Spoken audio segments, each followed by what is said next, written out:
The text message from my mother-in-law was crystal clear. Family dinner tonight at 7.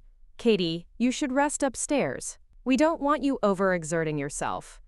What she really meant was that my chronic fatigue syndrome made me an embarrassment to the Henderson family's most important business dinner of the year. What she didn't know was that I'd been documenting their illegal food safety violations for months, and I was about to serve them a meal they'd never forget. Before we jump back in, tell us where you're tuning in from, and if this story touches you, make sure you're subscribed, because tomorrow, I've saved something extra special for you. My name is Katherine Miller, though for the past 4 years since marrying into the Henderson family, I'd become known simply as Tom's sick wife.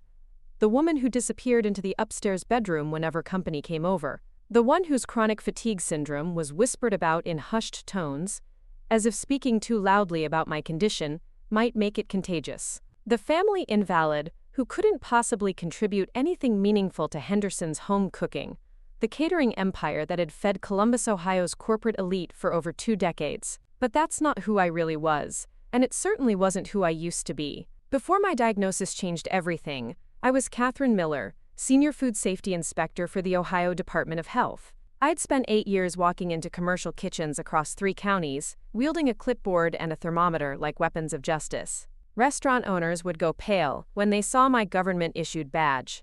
Corporate cafeterias would scramble to hide expired products when word spread that Katie Miller was in the building.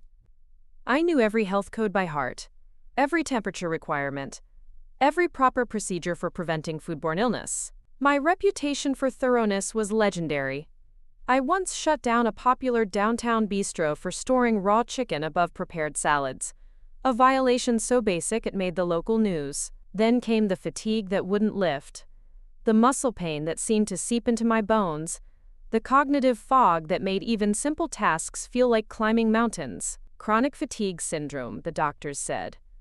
No cure, no timeline for improvement, just a new reality of managing an invisible illness that would redefine every aspect of my life. I had to take medical leave from the health department, eventually resigning when it became clear that my condition wasn't going away anytime soon. That's when I met Tom Henderson at a support group for people dealing with chronic illness. He was there because his younger sister had lupus, and he'd come to better understand what she was going through. Tom was kind, patient, and seemed genuinely interested in learning about my condition, rather than treating it like a character flaw. When he talked about his family's catering business, his eyes lit up with passion about creating beautiful meals for special occasions. When I mentioned my background in food safety, he was impressed rather than intimidated.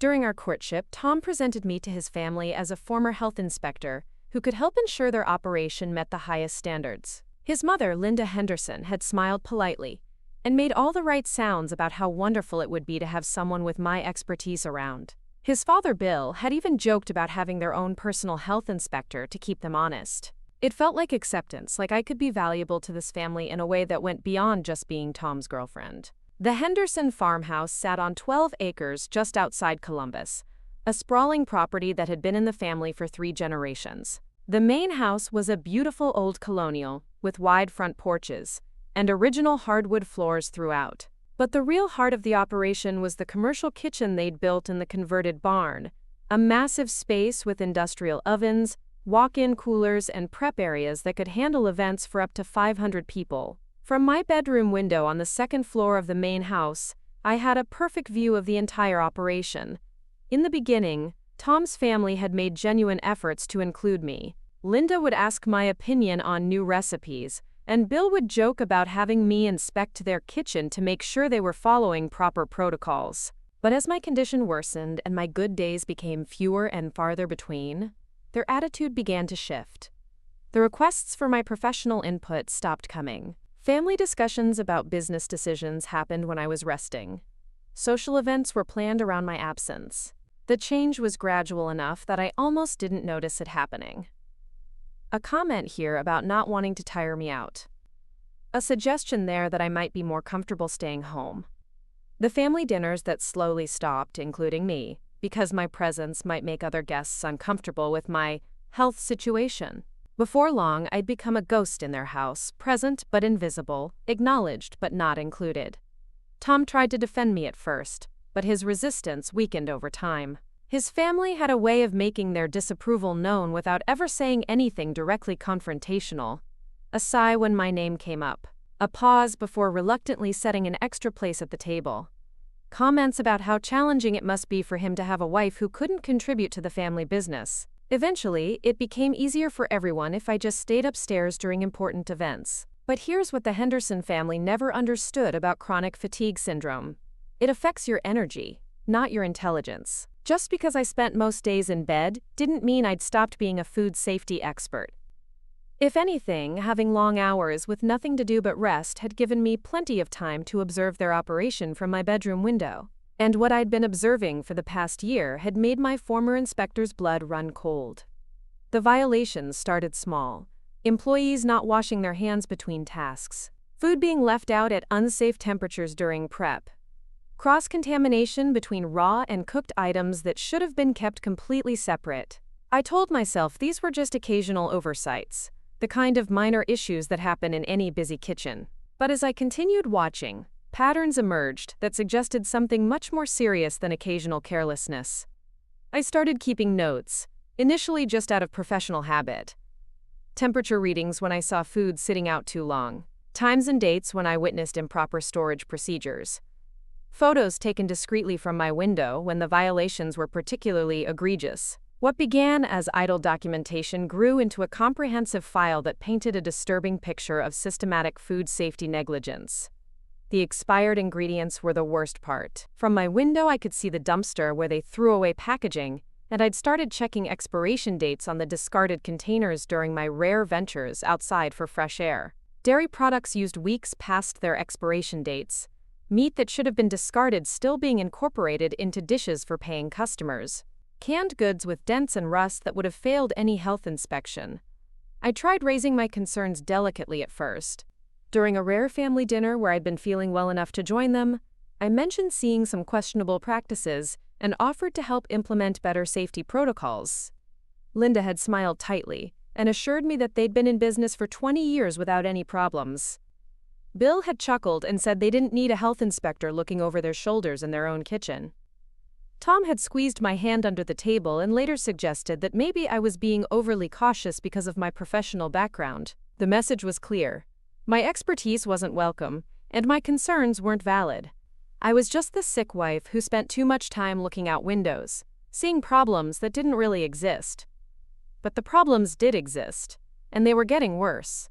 The Henderson family's success had made them careless. Their reputation for reliable catering had brought them more business than they could safely handle with their current staff and equipment, but rather than scaling back or investing in upgrades, they'd chosen to cut corners. Dangerous corners that put every customer at risk of serious foodborne illness. The breaking point came during their preparation for the annual Thanksgiving week business dinner, the single most important event on their calendar. This wasn't just a family gathering. It was their primary opportunity to court new corporate clients and secure contracts that would sustain them through the following year. The guest list included executives from Columbus's largest companies, event planners who controlled millions in catering budgets, and food service directors from major institutions. It was the kind of networking event that could make or break their entire year. I'd been feeling relatively good that week, well enough to consider joining the dinner for once. The idea of finally being included in something important to the family business felt like a small victory after months of isolation. When I mentioned to Tom that I was hoping to attend, he'd seemed genuinely pleased. For a moment, it felt like we might be returning to the partnership we'd had in the early days of our relationship.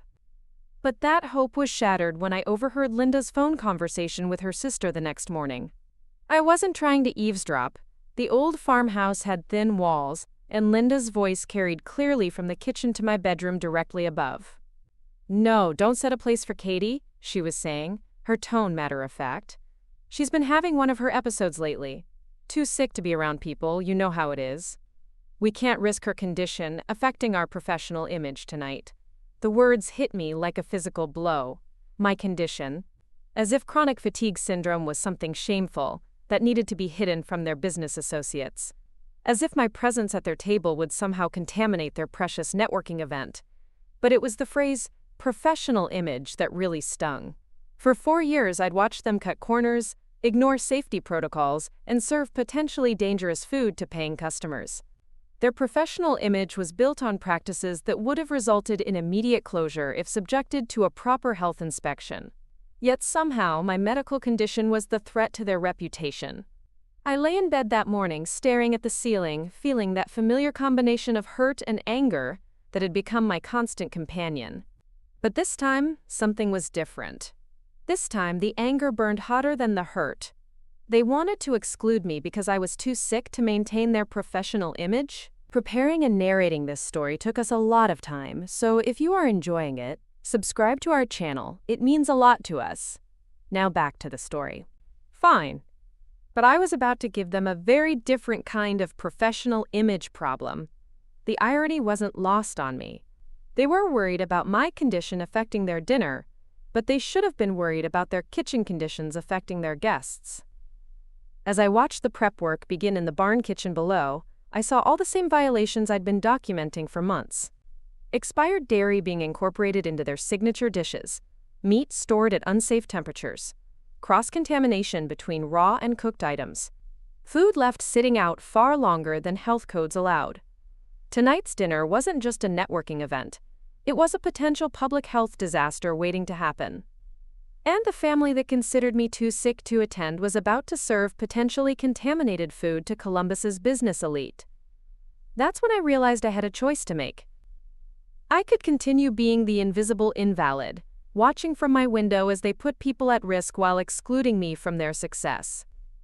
Or I could use the expertise they dismissed and the evidence I'd been gathering to ensure they understood exactly what kind of professional image they'd been projecting. I thought about all the times I'd been pushed aside, all the family discussions that had happened without me, all the business decisions made as if I didn't exist. I thought about Linda's dismissive smiles when I'd tried to offer professional advice. I thought about Bill's jokes about not needing a health inspector in his kitchen. I thought about Tom's gentle suggestions that maybe I was being overly cautious, too concerned about problems that weren't really there. Most of all, I thought about the customers who trusted Henderson's home cooking to provide safe, quality food for their most important events. The brides who hired them for wedding receptions. The corporations that relied on them for employee appreciation dinners. The families who celebrated milestone birthdays with Henderson catering. All of them deserving better than what they were actually getting. The Henderson family had made their choice about my value to their operation. Now it was time for me to make my choice about their operation's value to the community. I reached for my laptop and opened the encrypted folder where I'd been storing my documentation. Months of photos, temperature logs, violation reports, and detailed observations. A comprehensive case file that painted an undeniable picture of systematic food safety negligence. The kind of evidence that could shut down an operation permanently if it fell into the right hands. As I reviewed the documentation, I felt something I hadn't experienced in years.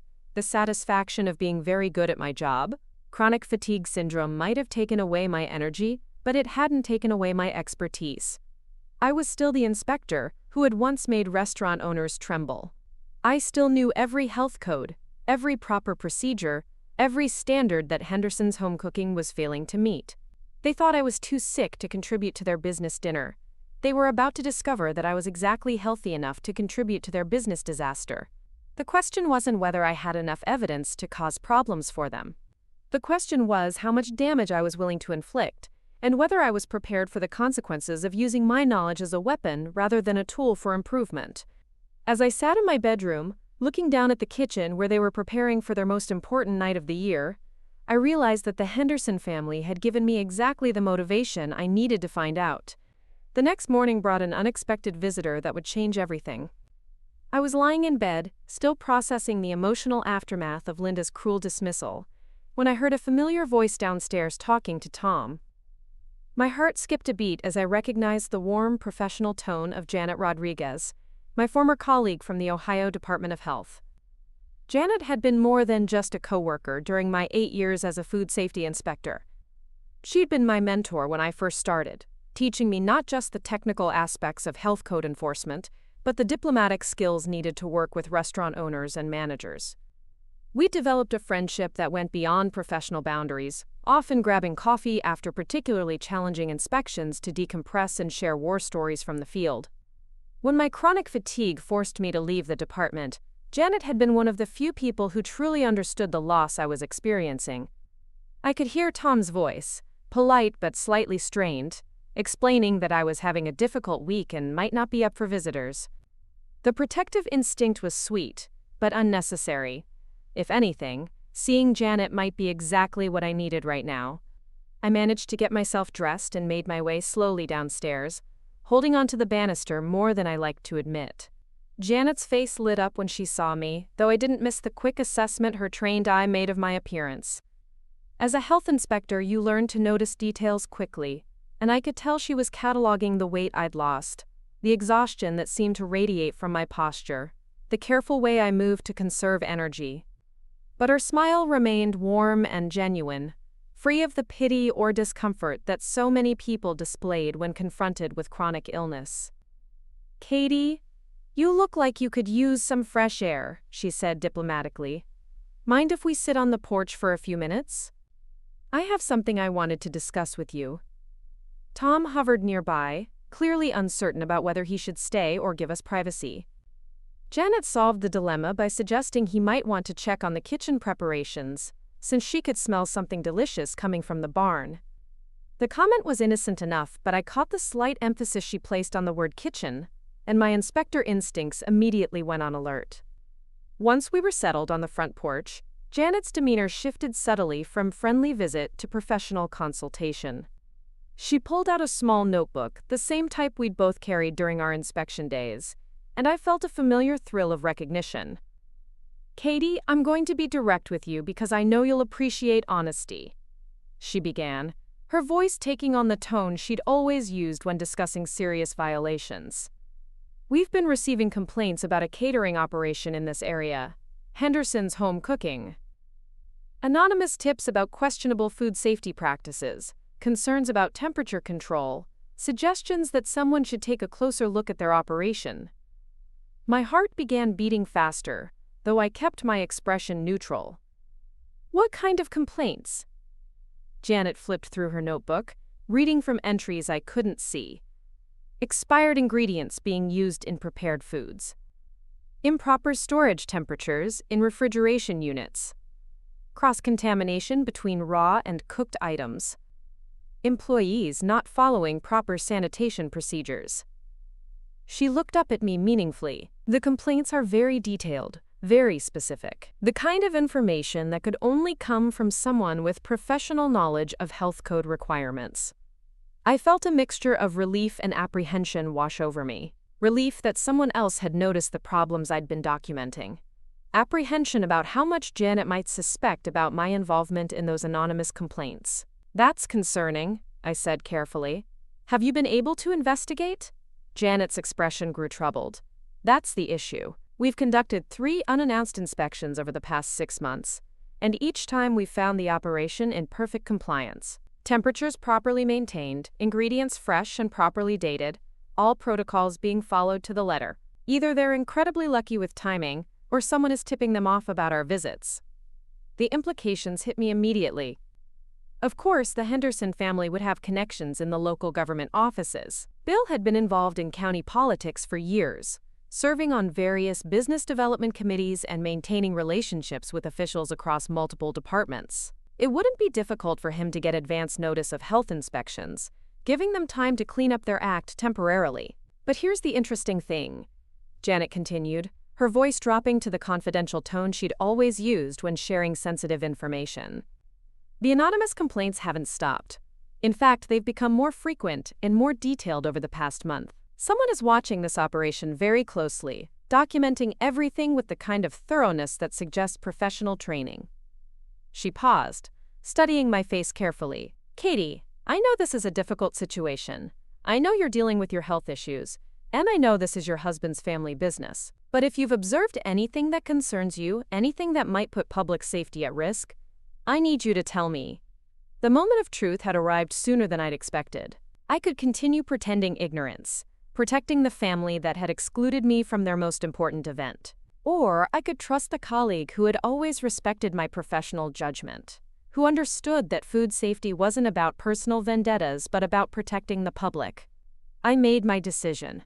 Janet, I need to show you something. But first, I need to know that whatever I share with you will be handled properly, through official channels, with full documentation and due process. Her eyebrows rose slightly, but her expression remained professional. Of course. Everything would be handled exactly as it should be.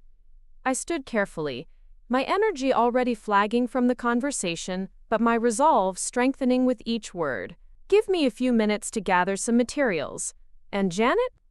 You might want to clear your schedule for the rest of the day. When I returned 20 minutes later with my laptop and a thick folder of printed documentation, Janet's expression had shifted to one of intense professional interest. I'd seen that look before during our most serious investigations, when we'd uncovered violations that could result in criminal charges rather than just civil penalties. I opened the laptop and pulled up the encrypted folder where I'd been storing my observations. Months of careful documentation spread across the screen in chronological order, each entry time-stamped and geotagged, each photo marked with temperature readings and health code citations. Jesus, Katie, Janet breathed as she scrolled through the files. This is incredibly thorough.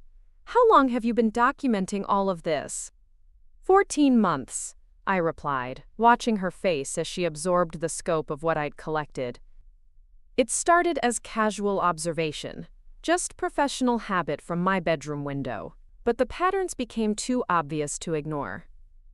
Janet clicked through photo after photo, her expression growing darker with each violation she witnessed. Dairy products with expiration dates that were clearly visible and obviously expired. Meat stored in temperature danger zones that I'd confirmed with a digital thermometer I'd purchased online.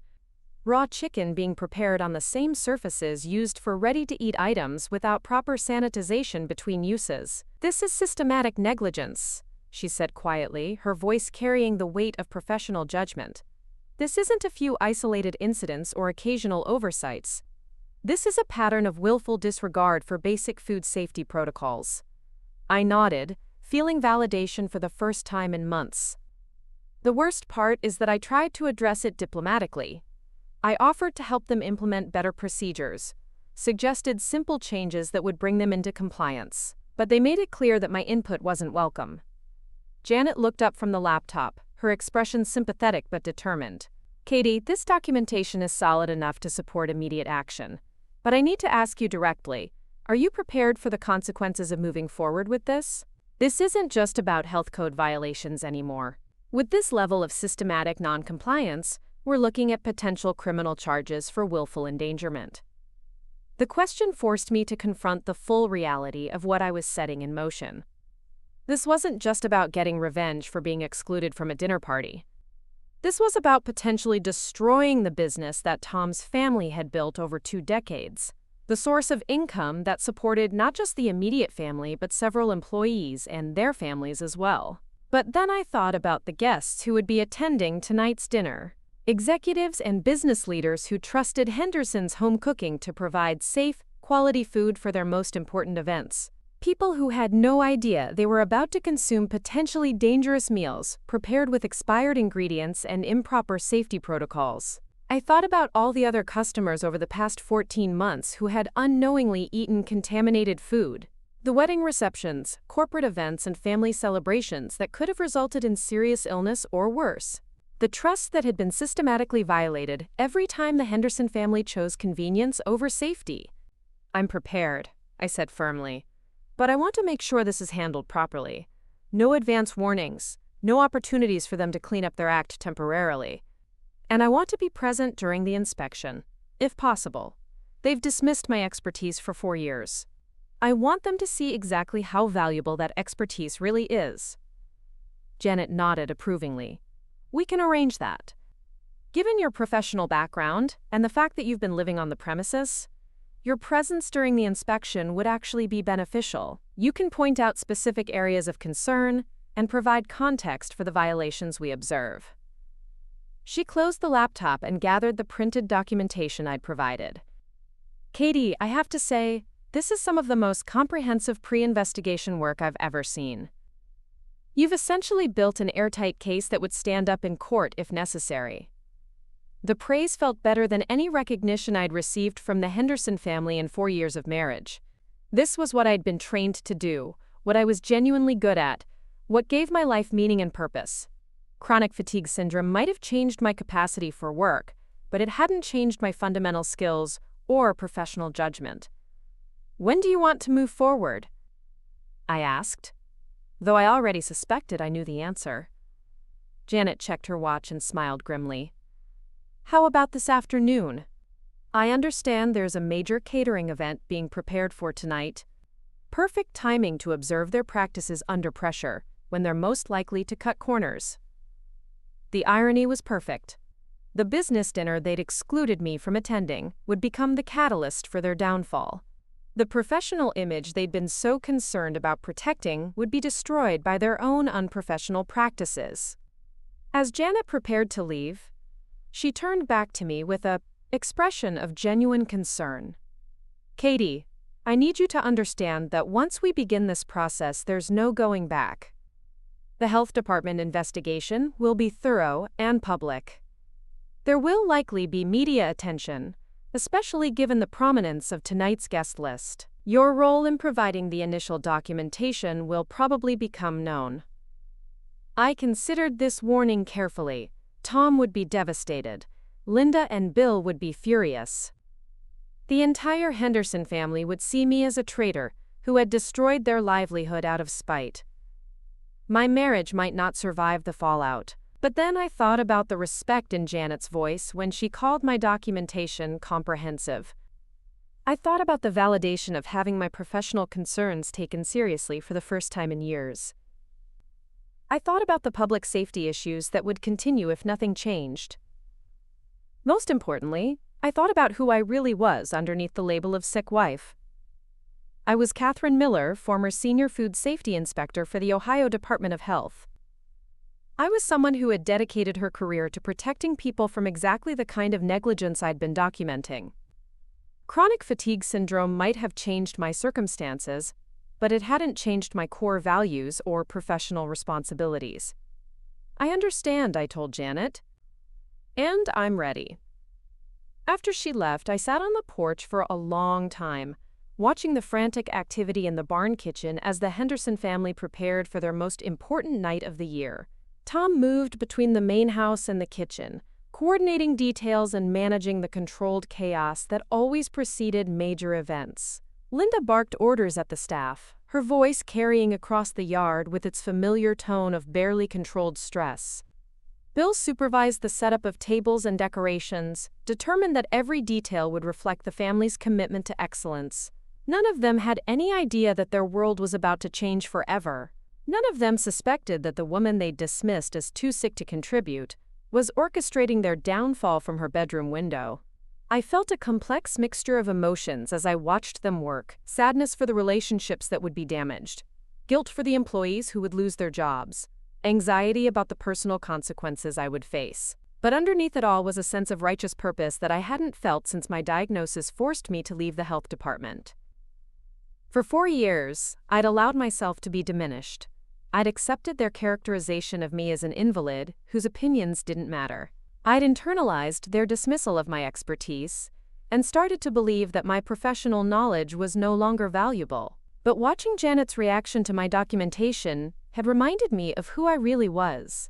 I wasn't just Tom's sick wife.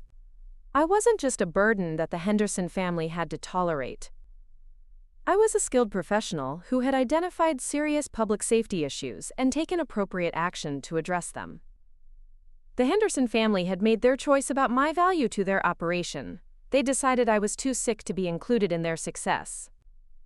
Now they were about to discover that I was exactly healthy enough to be included in their failure. As the afternoon progressed, I could see the stress levels rising in the kitchen below. The prep work that should have been completed hours earlier was running behind schedule. Staff members were making increasingly frantic trips between the walk-in cooler and the prep stations, their movements suggesting the kind of rushed work that led to mistakes and shortcuts. Perfect conditions for a health inspection. I checked my phone and saw a text message from Janet. "Inspection team assembled. ETA 3:30 p.m. Are you ready?" I typed back a simple response, ready. Then I settled into my bedroom chair by the window and prepared to watch the Henderson family's professional image crumble under the weight of their own negligence. The dinner they'd said I was too sick to attend was about to become a meal they'd be too sick to serve. The irony was delicious, and unlike their food, it was completely safe to consume. At exactly 3:30 p.m., I watched 3 official vehicles pull into the Henderson driveway. The Ohio Department of Health logo was clearly visible on the sides of the cars, and I could see Janet stepping out of the lead vehicle, along with 2 other inspectors I didn't recognize. They moved with the purposeful efficiency I remembered from our days working together, carrying clipboards, thermometers, and cameras that would document every violation they discovered. From my window, I could see the exact moment when someone in the kitchen spotted the inspection team. The frantic activity below suddenly shifted into a different kind of panic, staff members frantically trying to hide evidence of the violations I'd been documenting for months. But it was too late. With less than 4 hours until their most important event of the year, there was no time to properly clean up 14 months of accumulated negligence. Linda emerged from the barn kitchen, her face pale and her movements sharp with stress. She intercepted Janet at the door, and even from my distance, I could see the forced smile and defensive posture that indicated she was trying to downplay whatever concerns had prompted the inspection. But Janet wasn't the kind of inspector who could be charmed or distracted. I watched her gesture toward the kitchen, clearly requesting immediate access to begin the inspection process. Linda's body language shifted from defensive to resigned, as she realized there was no delaying or avoiding what was about to happen. Tom appeared from the main house, drawn by the commotion, his expression confused and concerned. I could see him trying to understand what was happening, why health inspectors were arriving just hours before their biggest event of the year. When he spotted me in the bedroom window, our eyes met across the yard, and I saw the exact moment when suspicion dawned in his expression. He knew. Somehow he'd figured out that this wasn't a coincidence. I grabbed my laptop and the additional documentation I'd prepared and made my way downstairs.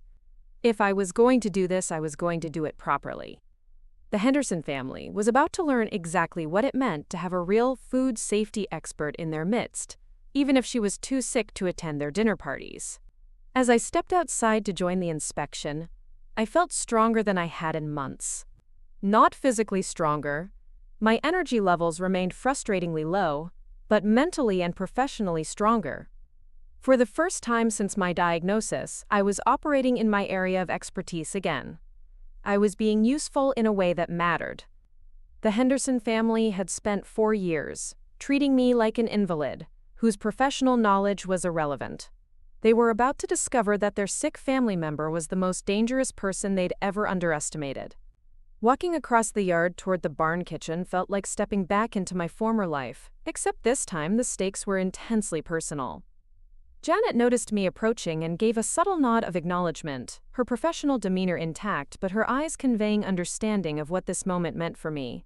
The other 2 inspectors, whom she quickly introduced as Mark Chen and Sarah Williams, looked surprised to see someone emerging from the main house to join their team. "This is Katherine Miller," Janet explained to her colleagues, using my full professional name rather than the diminished version the Henderson family had adopted. "Former senior inspector with 8 years of experience, currently residing on the premises.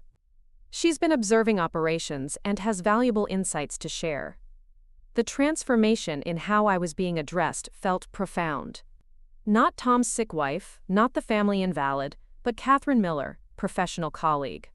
Mark and Sarah immediately shifted their posture to include me as part of their inspection team, rather than treating me as a curious bystander. Linda's reaction was immediate and visceral.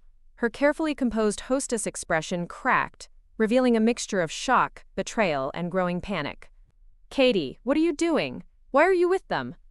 The question hung in the air between us, loaded with implications that went far beyond the immediate inspection. Tom emerged from behind one of the prep stations where he'd been frantically trying to organize storage containers, his face a map of confusion and dawning realization. "This is my wife," Tom said to Janet, his voice strained with the effort of remaining polite while his world began to crumble around him. "I'm sure there's been some misunderstanding. Katie has been ill, She's been resting. She wouldn't have had any reason to contact the health department. Janet's response was diplomatically professional, but unmistakably clear. Mrs. Miller has provided us with detailed observations regarding food safety protocols at this establishment. Her documentation is thorough and concerning enough to warrant immediate investigation. The words hit Linda like a physical blow. She staggered slightly, one hand reaching out to steady herself against a stainless steel prep counter. Documentation? Katie, you've been documenting our kitchen? You've been spying on us? Before I could respond, Bill Henderson burst through the kitchen doors, his face flushed with the kind of righteous indignation that came from years of unchallenged authority. What the hell is going on here? We have the most important event of our year starting in less than 4 hours, and you people show up demanding to inspect our kitchen? Do you have any idea who our guests are tonight? Mark Chen stepped forward, his voice calm but carrying the weight of official authority. Mr. Henderson, we're conducting a routine inspection based on concerns that have been brought to our attention. We understand the timing is inconvenient, but food safety concerns cannot be delayed for business considerations. Bill's eyes swept the group until they landed on me, standing beside the health inspectors with my laptop and folder of documentation. The calculation in his expression was swift and brutal. This is about Katie, isn't it? She's the one who called you people. Our own family member, sabotaging us right before our biggest night. The accusation carried across the kitchen, causing the staff members who had been trying to continue their prep work to stop and stare. I could see the shock and confusion on their faces as they tried to process the idea that the quiet woman they barely knew, the one who spent most of her time hidden away in the main house, was somehow responsible for this catastrophic disruption. Tom looked between his father and me, his expression cycling through disbelief, hurt, and something approaching recognition. Katie, is this true? Did you report us to the health department? The moment demanded absolute honesty, even though I knew the truth would irrevocably change everything between us. Yes, Tom. I reported multiple food safety violations that I've been observing for over a year. Violations that put every customer at risk of serious illness. The kitchen fell silent, except for the hum of refrigeration units and the distant sound of cars arriving in the driveway, early guests beginning to arrive for what was supposed to be the Henderson family's triumph. Linda's voice, when she finally spoke, was barely above a whisper but carried clearly in the shocked quiet. You vindictive, ungrateful woman, we took you in, gave you a home, treated you like family, and this is how you repay us? By destroying everything we've built? The characterization stung, but I'd been preparing for this moment emotionally as well as professionally. Linda, I offered to help improve your safety protocols multiple times. I suggested simple changes that would have brought you into compliance. But you made it clear that my professional expertise wasn't welcome because I was just the sick wife who didn't understand business. Sarah Williams, who had been quietly photographing the kitchen setup during our confrontation, looked up from her camera. Perhaps we could continue this discussion while we conduct the inspection? We have specific concerns that need to be addressed immediately. Janet opened her official clipboard and consulted the detailed list of violations I'd provided during our meeting. We'll start with temperature checks on all refrigeration units and food storage areas. Mr. Henderson, we'll need access to your walk-in cooler, all prep refrigerators, and any areas where food is currently being stored. Bill's face had shifted from indignant to calculating as he realized the inspection was proceeding regardless of family drama. Of course, whatever you need. But I want to state for the record that we've been operating this business for 22 years without a single serious violation. Our reputation speaks for itself. Mark Chen was already moving toward the walk-in cooler with his digital thermometer, but he paused to address Bill's statement. Actually, Mr. Henderson, our records show that your establishment has been the subject of multiple anonymous complaints over the past 14 months. This inspection is the result of accumulated concerns, not a random check. As Mark opened the walk-in cooler door, I positioned myself where I could see inside while staying out of the inspector's way.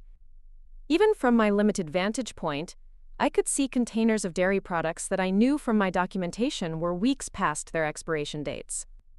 The thermometer reading that Mark called out confirmed my suspicions about temperature control issues.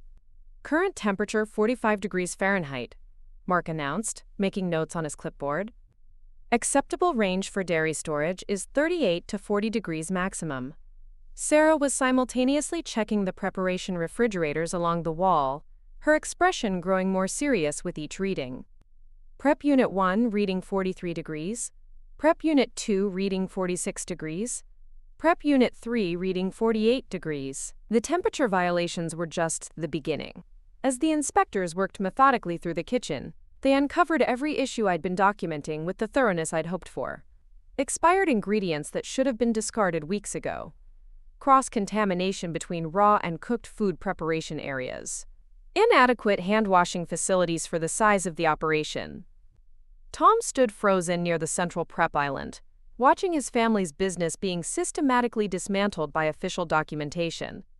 His eyes kept returning to me, as if he couldn't quite reconcile the woman he'd married with the professional, who was calmly observing the destruction of everything his family had built. "Katie," he said quietly, during a brief lull in the inspection activity, "I don't understand. If you saw problems, why didn't you come to me directly? Why go straight to the health department?" The question revealed how completely he'd missed the dynamic that had been developing in his own household. "Tom, I tried to raise concerns multiple times. I offered to help implement better safety protocols. But every time I brought up professional concerns, your family made it clear that my input wasn't welcome." Linda, who had been growing increasingly agitated as the violations mounted, finally exploded. "Your input? You've been bedridden for years. You don't know anything about running a real business, dealing with real customers, meeting real deadlines." The dismissal was so characteristic, so perfectly representative of how the Henderson family had treated my professional expertise for 4 years, that I almost felt grateful she'd said it in front of witnesses. Janet looked up from her documentation, her expression neutral but her voice carrying a hint of steel. "Mrs. Henderson, Mrs. Miller has extensive professional experience in food safety inspection. Her observations have been detailed, accurate, and professionally documented. Perhaps if you had listened to her concerns, we wouldn't be here today." The rebuke from an official source seemed to deflate Linda's anger temporarily, replacing it with a dawning understanding of how serious their situation had become. She looked around the kitchen as if seeing it for the first time, noticing the violations that had become so routine they were invisible to the family but glaringly obvious to trained inspectors. Bill had moved into damage control mode, hovering near the inspectors and trying to minimize each violation as they documented it. "That temperature reading is probably just from the door being open," he suggested when Sarah found another refrigeration unit running too warm. "We've never had problems with those units before." But his explanations became increasingly strained as the evidence mounted. When Mark discovered containers of chicken that had been stored above prepared salads in direct violation of basic food safety protocols, Bill's attempt to characterize it as an isolated mistake was undermined by Sarah finding identical violations in 3 other storage areas. The breaking point came when Janet opened a container of what appeared to be fresh cream cheese and checked the expiration date on the packaging.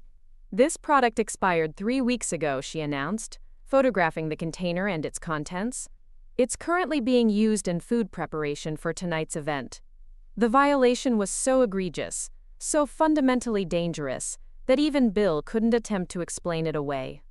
The silence that followed Janet's announcement was heavy with the weight of potential criminal liability. Tom's voice, when he finally spoke, was hollow with shock. 3 weeks? Dad, how long have we been using expired ingredients?" Before Bill could respond, I opened my laptop and pulled up the photographic evidence I'd been collecting. "According to my documentation, this is a pattern that's been ongoing for at least 14 months. I have photos with timestamps showing expired dairy products being used in food preparation on dozens of occasions." The comprehensive nature of my evidence seemed to hit the Henderson family like a series of physical blows. Each timestamp, each dated photograph, each detailed observation represented another nail in the coffin of their business reputation. Sarah Williams had moved on to examining the food preparation areas themselves, checking for evidence of cross-contamination and proper sanitation procedures. What she found confirmed my worst fears about their daily practices. I'm seeing evidence of raw poultry preparation on surfaces that are also being used for ready-to-eat items, she announced, swabbing cutting boards and prep surfaces for laboratory testing. No evidence of proper sanitization between uses. Mark was documenting the employee hand-washing stations, finding them inadequately stocked and improperly positioned for the size of the operation. Hand soap dispensers are empty, no paper towels available, water temperature insufficient for proper sanitation. Each violation added another layer to what was becoming an overwhelming case for immediate closure. But the inspectors continued their methodical work, determined to document every issue thoroughly and professionally. Tom had sunk onto a stool near the central prep island, his head in his hands as the scope of his family's negligence became undeniable. "How did we let it get this bad?" he murmured, more to himself than to anyone else. Linda's response was swift and bitter. "We let it get this bad because we were focused on building a business instead of nitpicking every little detail like some people." Her eyes fixed on me with undisguised hatred. "We were trying to succeed, not sabotage." The characterization of basic food safety as nitpicking revealed everything I needed to know about the Henderson family's attitude toward the regulations I'd spent 8 years enforcing. To them, health codes were bureaucratic obstacles to be worked around rather than essential protections for public safety. Janet had finished documenting the violations in the main preparation area and was ready to move on to the final phase of the inspection. "Mrs. Miller, based on your observations, are there any other areas of concern we should examine?" The question gave me the opportunity to direct the inspector's attention to the most serious violations I'd documented. "The dry storage area has rodent activity that hasn't been properly addressed. There are also concerns about the dishwashing and sanitization procedures that should be examined." As we moved toward the storage areas, I could hear cars continuing to arrive in the driveway. The first guests for tonight's business dinner were beginning to appear, expecting to enjoy a meal that would showcase the Henderson family's culinary expertise. Instead, they were about to witness the public health disaster that their hosts had been serving for over a year. The irony wasn't lost on me that the professional image Linda had been so concerned about protecting was being destroyed by the very practices she'd defended as necessary for business success. The dinner they'd excluded me from attending was becoming the catalyst for their public humiliation. Bill had apparently reached the same realization. "How long is this inspection going to take?" he asked Janet, his voice tight with barely controlled panic. "We have 50 guests arriving for dinner in less than 3 hours. Janet's response was delivered with the clinical detachment of someone who had seen too many similar situations. "Mr. Henderson, based on the violations we've documented so far, I'm afraid you won't be serving dinner to anyone tonight. This establishment is being placed under immediate closure, pending remediation of serious health code violations." The words seemed to echo in the suddenly silent kitchen. Immediate closure. The Henderson family's most important night of the year, their primary opportunity to secure new business and maintain existing relationships, was over before it had begun. Linda's reaction was immediate and devastating. She collapsed against the prep counter, her carefully constructed composure finally cracking completely. 22 years, she whispered, her voice breaking. 22 years of building this business, and you're destroying it all in one afternoon. But it wasn't the health inspectors who had destroyed their business. It wasn't even my documentation that had caused their downfall. The Henderson family had destroyed their own operation through months of willful negligence, cutting corners and ignoring basic safety protocols in pursuit of profit and convenience. Tom looked up at me from his stool, his expression a mixture of devastation and something approaching understanding. "Katie, I need to know. Did you do this because we excluded you from tonight's dinner? Is this revenge?" The question demanded complete honesty, even though the truth was more complex than a simple yes or no answer. "Tom, I did this because your family has been serving potentially dangerous food to customers for over a year. I tried to address the problems diplomatically, but my concerns were dismissed.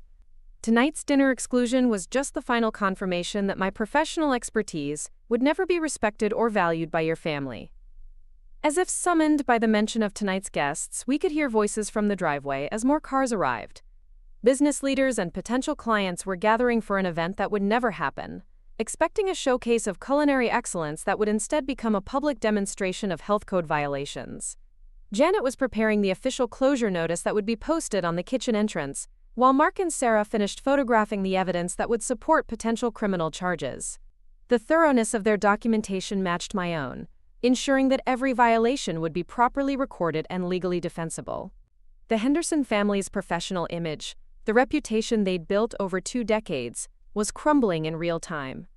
And the woman they'd considered too sick to contribute to their success was the one who had orchestrated their downfall with the precision and expertise of a trained professional. As the reality of their situation settled over the family, I felt a complex mixture of satisfaction and sadness. Satisfaction that the public safety issues would finally be addressed. Sadness that it had come to this. That a family I'd tried to help had forced me to use my expertise as a weapon rather than a tool for improvement. But underneath both emotions was something I hadn't felt in years. The professional pride that came from doing important work well. Chronic fatigue syndrome might have changed my capacity for work, but it hadn't diminished my ability to protect people from exactly the kind of negligence I'd been documenting. The Henderson family had spent 4 years treating me like an invalid whose professional knowledge was irrelevant. They were about to discover that their sick family member had just delivered the most comprehensive health inspection of their careers.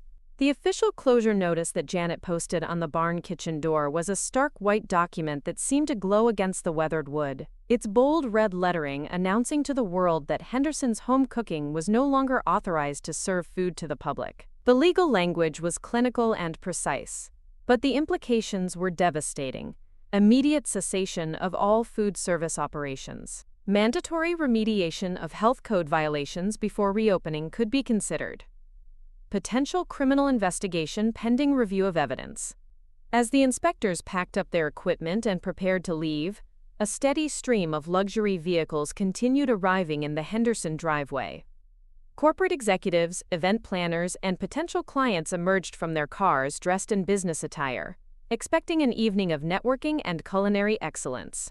Instead, they were greeted by the sight of health department vehicles and the unmistakable signs of an official investigation. Bill Henderson had positioned himself near the driveway, attempting to intercept guests before they could reach the barn and see the closure notice. His explanations were a masterpiece of desperate improvisation, ranging from sudden family emergencies to equipment malfunctions to last-minute catering disasters. But his efforts were undermined by the obvious presence of official vehicles and the growing cluster of confused guests comparing notes about conflicting explanations. Linda had retreated to the main house, unable to face the professional humiliation of watching their most important networking event dissolve into public embarrassment. Through the kitchen window, I could see her sitting at the dining room table with her head in her hands, the carefully planned evening that was supposed to secure their business future crumbling around her. Tom remained in the now empty kitchen, staring at the equipment that had been the foundation of his family's livelihood for over 2 decades. When he finally spoke, his voice carried a hollow quality that suggested he was still processing the magnitude of what had happened. "Katie, I need to understand something," he said without looking at me. "When did you stop being my wife and become our enemy?" The question cut deeper than I'd expected, forcing me to confront the painful reality that our marriage had been deteriorating long before today's events. "Tom, I never stopped being your wife. But somewhere along the way, your family convinced you that I'd stopped being a valuable person. When did you stop seeing me as someone whose professional opinion mattered?" He was quiet for a long moment, and when he looked up, I saw a glimmer of the man I'd fallen in love with during those early support group meetings. "I don't know. It happened so gradually that I didn't notice until it was too late. Your illness became this thing we all had to work around, and somewhere in that process we forgot that you were still you." The admission was more honest than anything he'd said to me in years, but it came too late to change what had already been set in motion. The health department investigation would proceed regardless of personal reconciliations, and the Henderson family's business reputation was already beyond salvaging. Janet approached us as she prepared to leave, her professional demeanor softening slightly now that the official inspection was complete. "Mrs. Miller, I want you to know that your documentation was exemplary. The thoroughness and accuracy of your observations made this investigation possible. Without your professional expertise, these violations might have continued indefinitely." The validation felt better than any praise I'd received from the Henderson family during 4 years of marriage. This was recognition from a peer, someone who understood the technical skill and dedication required to build the case I'd presented. What happens next? I asked, though I suspected I already knew the answer. The evidence will be reviewed by our enforcement division and the county prosecutor's office, Janet replied. Given the systematic nature of the violations and the potential public health impact, criminal charges are likely. The establishment will remain closed until they can demonstrate full compliance with all health codes, which typically takes several months, even under the best circumstances. Several months of closure would be financially devastating for any restaurant operation, but for a catering business that depended on seasonal events and annual contracts, it would likely be fatal. The Henderson family's reputation in the local food service industry would be permanently damaged, making it nearly impossible to rebuild their client base even if they managed to reopen. As the health department vehicles pulled out of the driveway, I found myself alone with Tom in the silent kitchen that had been the heart of his family's empire just hours earlier. The prep stations that had been frantically busy that morning now stood empty and sterile, the industrial equipment humming uselessly with no food to prepare. "I need to ask you something, and I need you to be completely honest with me," Tom said, his voice steady but strained. "If we hadn't excluded you from tonight's dinner, would you still have reported the violations?" The question forced me to examine my own motivations with uncomfortable honesty. The exclusion had certainly been the catalyst that pushed me to act, but the violations themselves had been bothering me for months before that final insult. "I don't know," I admitted. I'd been documenting the problems for over a year, trying to find a way to address them without destroying relationships. But your family made it clear that my professional concerns weren't welcome, that my expertise didn't matter because I was just the sick wife who didn't understand business. Tom nodded slowly, accepting the complexity of my answer. "So our excluding you from dinner wasn't the cause of this, but it was the final straw that made you stop protecting us from our own negligence." His characterization was more perceptive than I'd expected.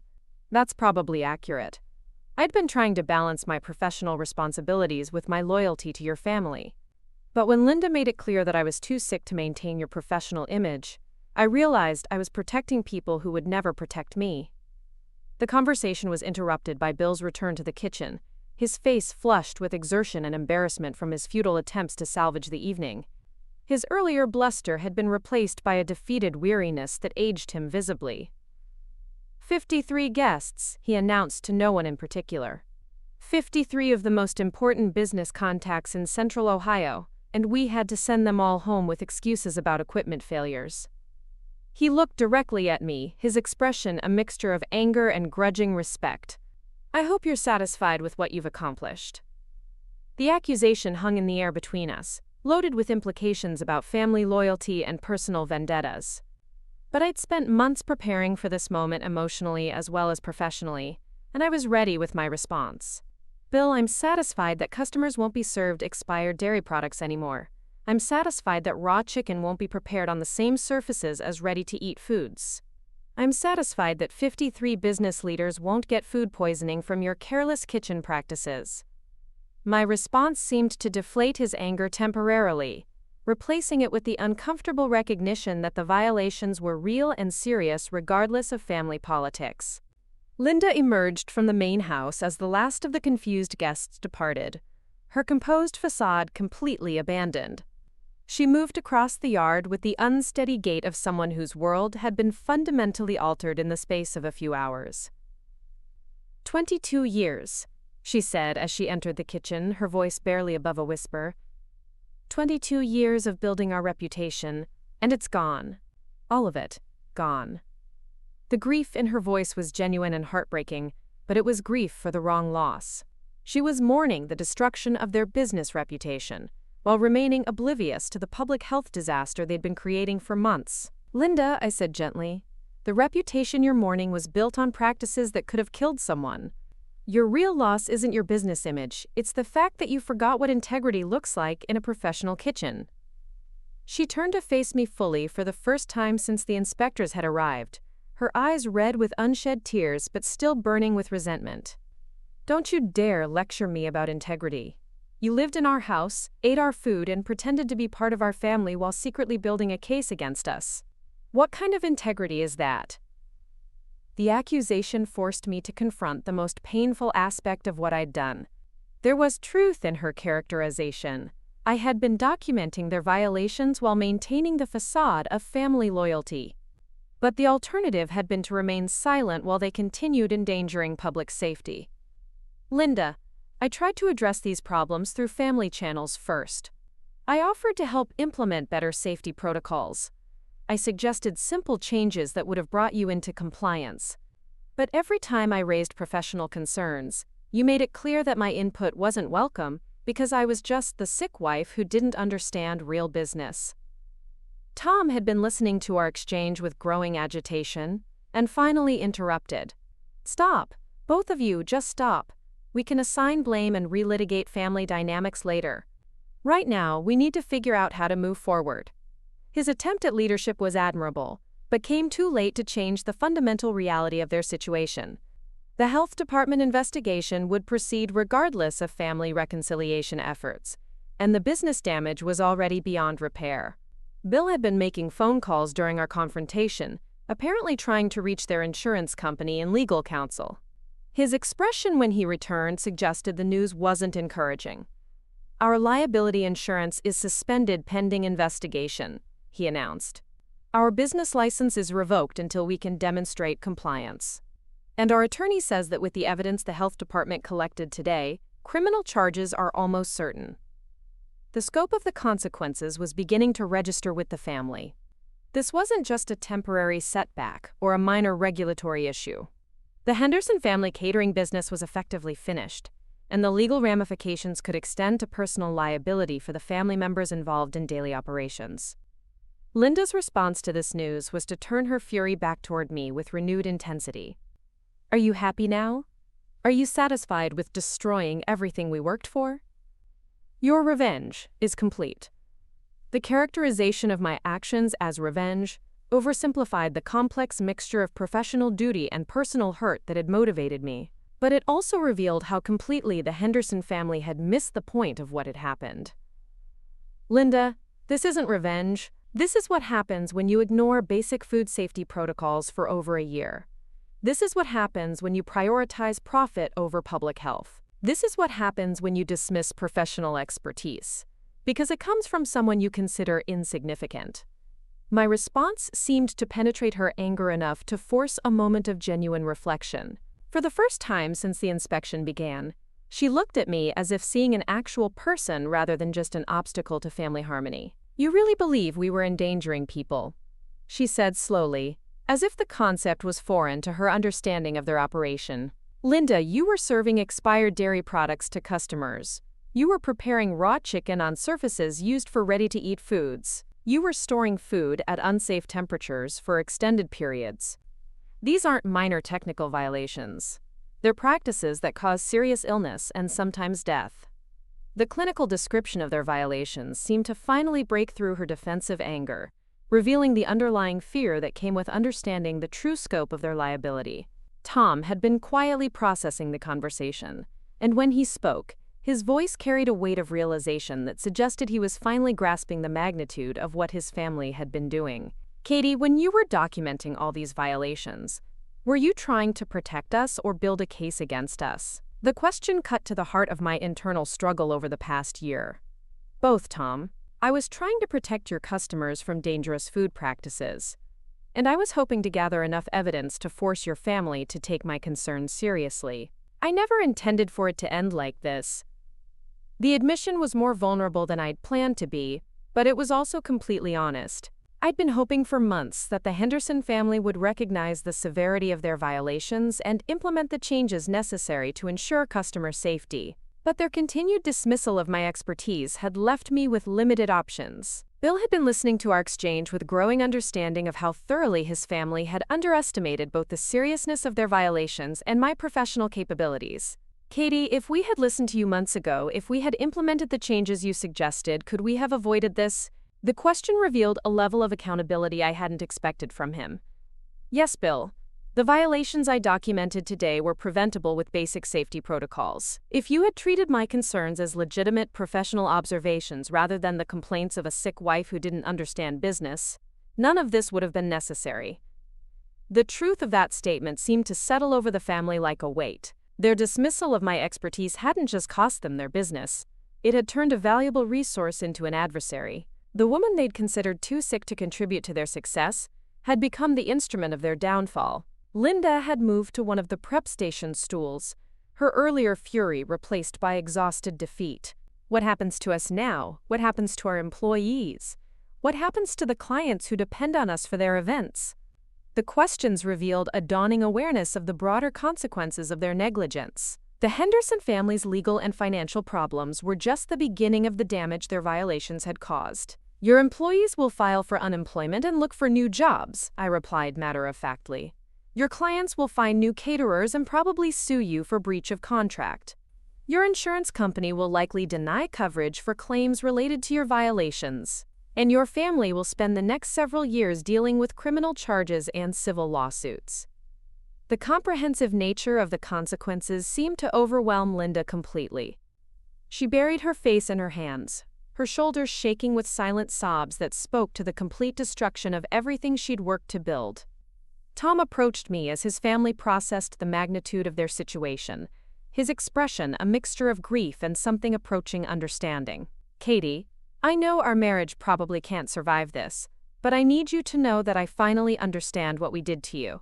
We took someone with valuable expertise and made her feel worthless because she couldn't contribute in the ways we expected. We turned our greatest asset into our biggest threat because we were too proud to listen." His acknowledgement of how they'd mistreated me was validating in a way I hadn't expected. For 4 years, I'd been made to feel like my chronic fatigue syndrome had rendered me useless, that my professional knowledge was irrelevant because I couldn't work in traditional ways. Tom's recognition that they'd wasted my expertise rather than adapting to my limitations felt like a form of redemption. "Tom, you're right that our marriage probably can't survive this. But maybe you can learn something from it that will help you treat the next person with chronic illness as someone who still has value to offer, just in different ways than you might expect." As the afternoon turned into evening, the Henderson family faced the reality of their destroyed business and uncertain future. The dinner they'd planned as their most important networking event of the year had become the catalyst for their complete professional ruin. But for me, the evening brought a different kind of resolution.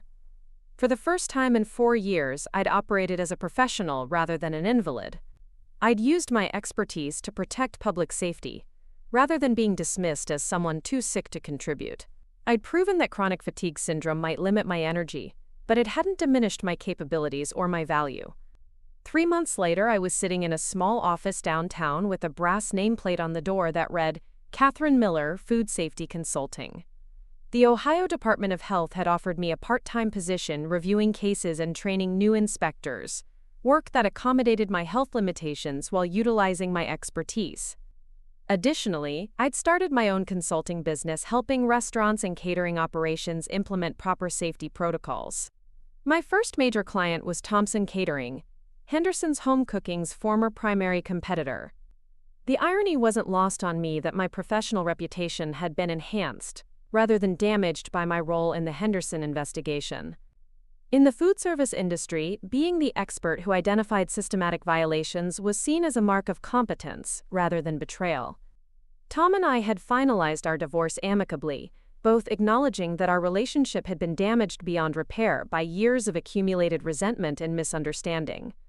He'd found work managing a restaurant in another city, starting over in a place where the Henderson name didn't carry the stigma of health code violations and criminal charges. The Henderson family catering business never reopened. Bill and Linda pleaded guilty to multiple health code violations and received probation along with substantial fines. Their commercial kitchen equipment was sold to pay legal fees and victim settlements. The farmhouse where I'd spent 4 years feeling like an invalid was eventually sold to cover their mounting debts. But perhaps the most satisfying outcome was the recognition I received from the food safety community. My documentation of the Henderson violations was used as a case study in training programs, demonstrating the importance of thorough investigation and proper evidence collection. Several industry publications featured articles about my work, acknowledging the professional skill required to build such a comprehensive case while living on the premises under investigation. The chronic fatigue syndrome that had been used to diminish and exclude me had inadvertently provided me with the time and opportunity to observe violations that might have been missed by traditional inspection methods. My condition, which the Henderson family had seen as a liability, had actually enhanced my ability to do important work in a different way. The dinner they'd said I was too sick to attend had become the foundation for a new career that honored my professional expertise while accommodating my health limitations. The family that had treated me as an invalid had discovered that their sick relative was actually their most dangerous adversary. Sometimes the people who underestimate you provide exactly the motivation needed to prove them wrong. And sometimes being excluded from someone else's success story becomes the first chapter of your own triumph. The Henderson family had made their choice about my value to their operation. They'd decided I was too sick to contribute to their professional image, but they'd learned too late that I was exactly healthy enough to destroy it when they pushed me too far.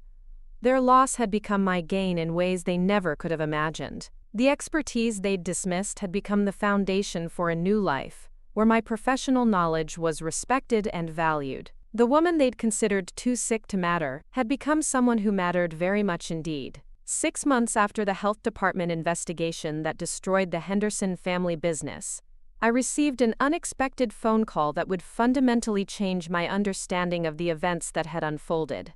The caller identified herself as Rebecca Martinez, an investigative reporter for the Columbus Dispatch, who had been following the fallout from what local media had dubbed the Henderson scandal.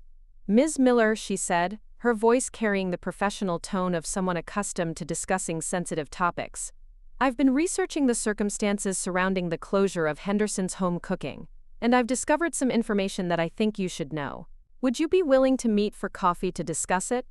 My initial instinct was to decline. The investigation and its aftermath had been emotionally exhausting, and I'd finally reached a place of professional stability with my consulting business. But something in Rebecca's tone suggested she had information that went beyond the public record of health code violations and criminal charges. We met at a small cafe downtown, far from the scene of the Henderson family's former operations. Rebecca was a woman in her 40s, with the sharp, observant eyes of someone who made her living uncovering hidden truths. She spread a folder of documents across our table, with the careful precision of someone presenting evidence.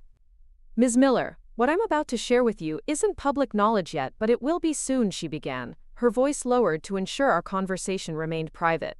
The Henderson family's health code violations weren't an isolated incident. They were part of a pattern of regulatory negligence that extends across multiple businesses in central Ohio. The revelation was unexpected and disturbing. I'd assumed the Henderson family's violations were the result of their own carelessness and cost-cutting measures. The possibility that their negligence was part of a broader pattern suggested something more systematic and troubling. Rebecca opened the folder and withdrew a series of documents that looked like official reports.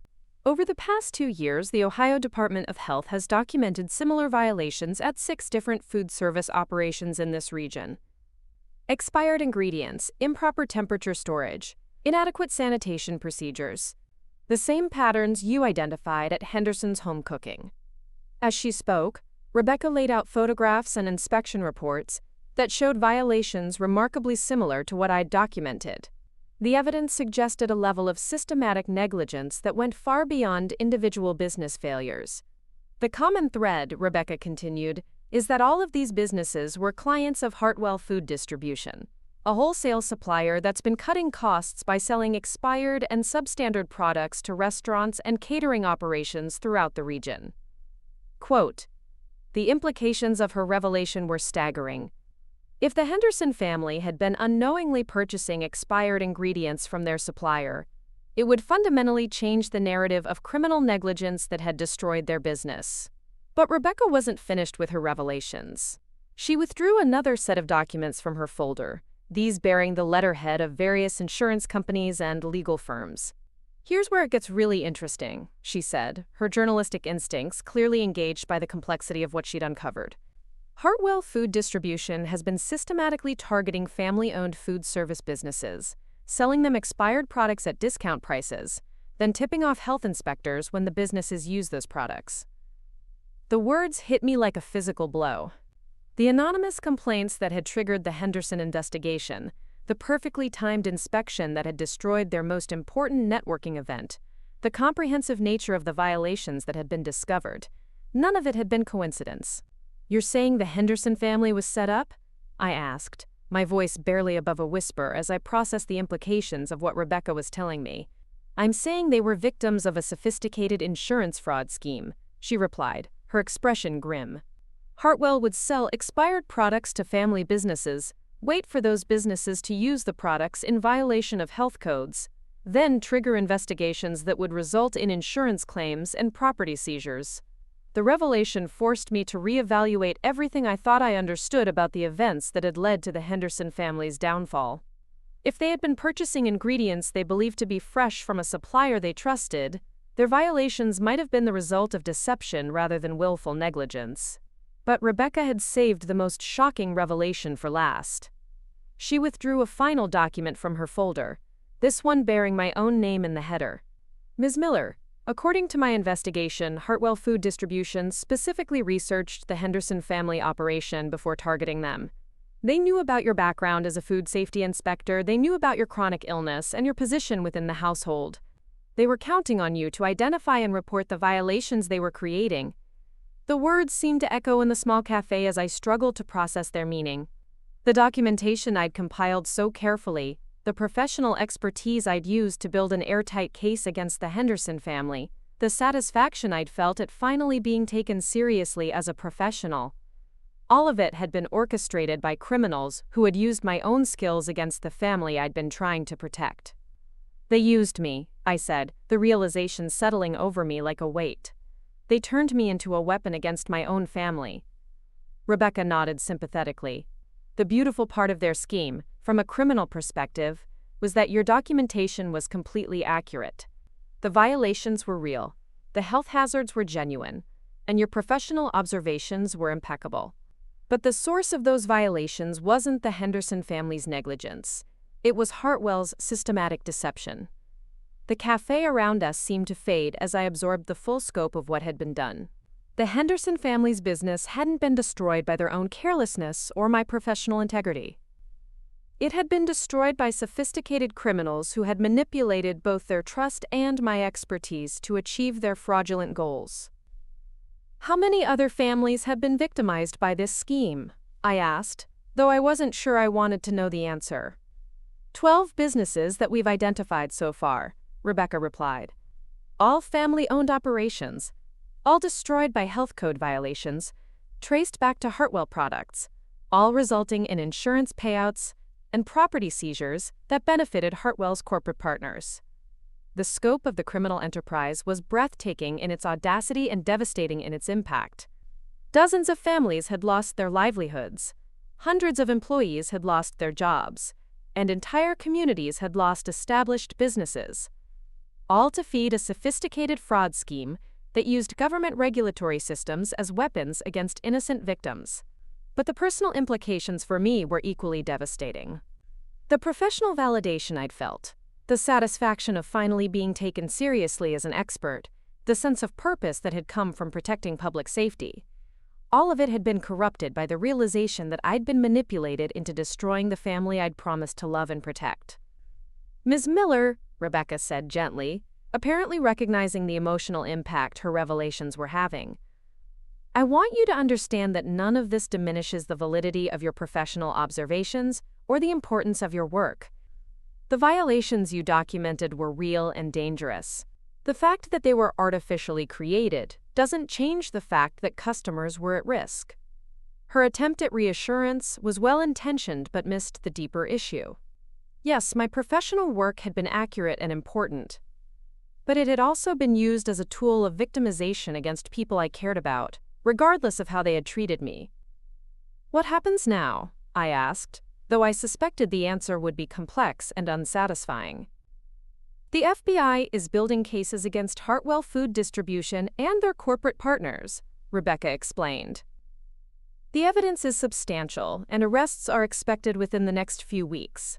But the damage to the victim families has already been done.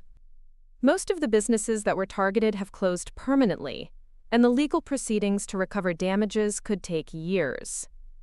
The timeline she described meant that justice for the Henderson family, if it came at all, would arrive too late to restore their business or repair their reputation. They had already paid the full price for crimes they hadn't committed, victims of a scheme so sophisticated that even their own family member had been turned against them. I thought about Linda's tears as she watched 22 years of work destroyed in a single afternoon. I thought about Bill's desperate attempts to explain away violations he genuinely didn't understand. I thought about Tom's confusion and hurt as he tried to reconcile the woman he'd married with the professional who had orchestrated his family's downfall. Most painfully, I thought about my own sense of righteousness as I'd watched the health inspectors document violation after violation. I'd felt so vindicated, so professionally validated, so satisfied that my expertise was finally being respected. But that satisfaction had been built on a foundation of manipulation and deception that made me complicit in the destruction of innocent people.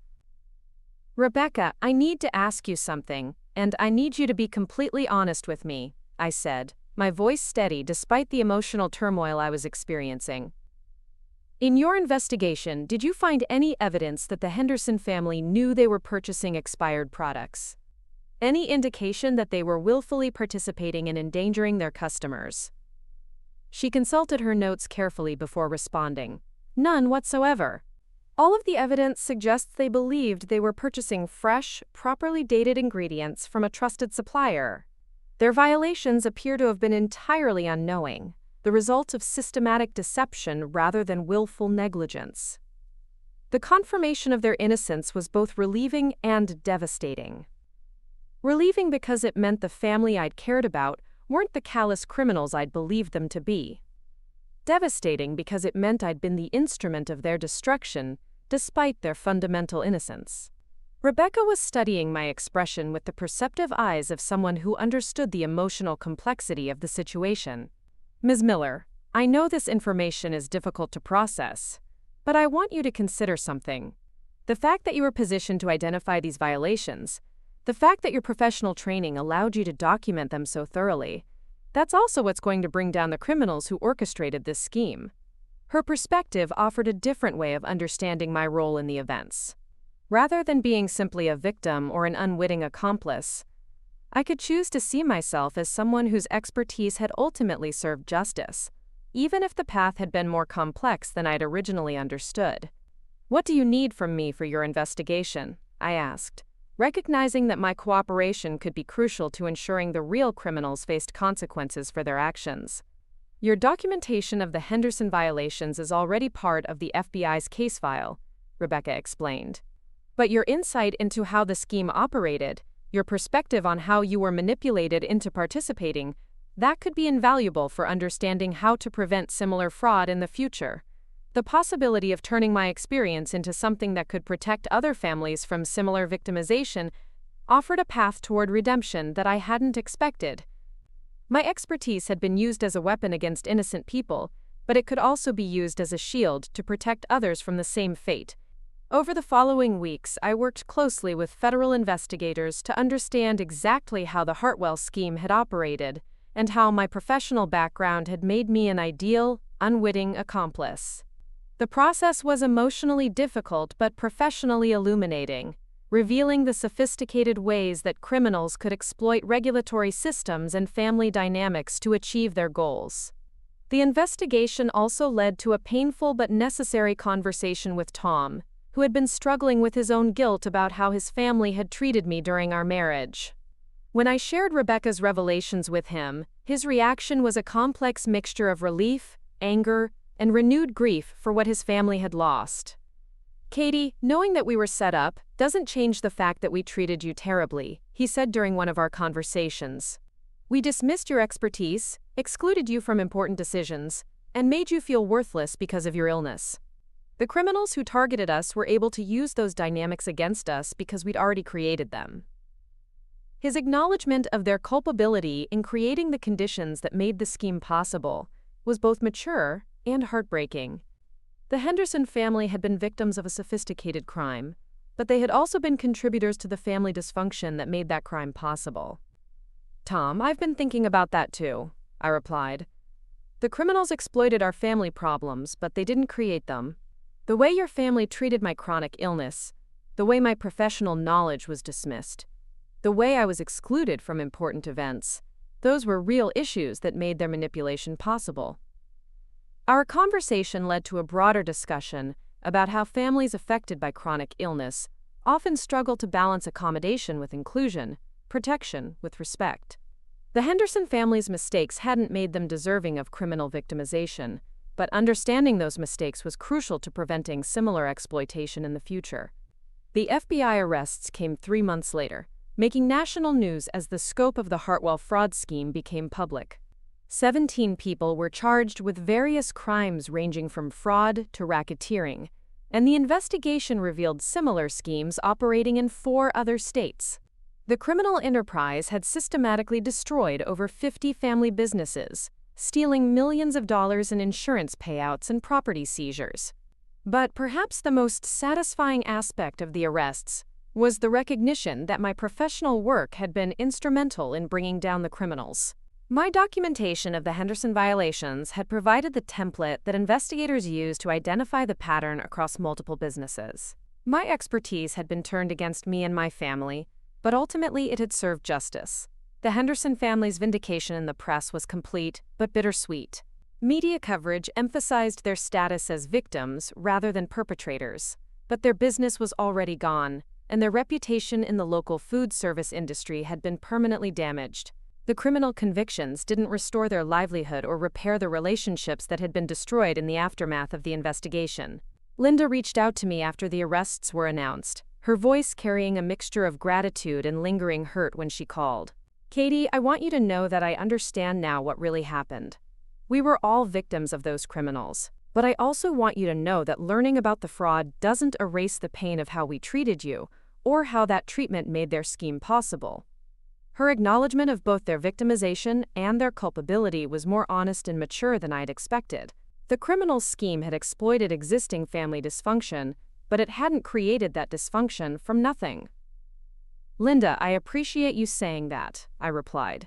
"I think we all learned something about how easily trust can be manipulated when families don't communicate honestly with each other." Our conversation didn't restore our relationship. Too much damage had been done for that.